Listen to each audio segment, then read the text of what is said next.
తెలంగాణలో అమల్లోకి రానున్న నూతన రెవెన్యూ చట్టం. ఈ నెల 14న భూభారతి చట్టాన్ని ప్రారంభించనున్న ముఖ్యమంత్రి రేవంత్ రెడ్డి అదే రోజున కొత్త చట్టం నియమ నిబంధనలపై ఉత్తర్వులు జారీ చేస్తామన్న మంత్రి పొంగులేటి. ప్రభుత్వ స్థలాలు, చెరువుల సంరక్షణకు హైడ్రా మరో కీలక నిర్ణయం. ఓఆర్ఆర్ పరిధిలో సరిహద్దులు గుర్తించేందుకు శాటిలైట్ టెక్నాలజీ సాయం. నేషనల్ రిమోట్ సెన్సింగ్ సెంటర్తో ఎంఓయూ కుదుర్చుకున్న హైడ్రా.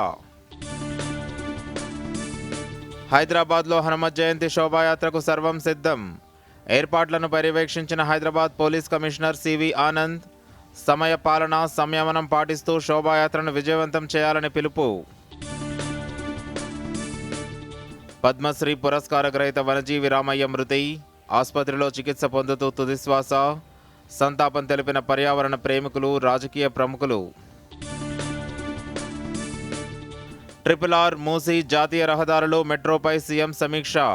ఫ్యూచర్ సిటీ వరకు మెట్రోను విస్తరించాలని అధికారులకు ఆదేశం.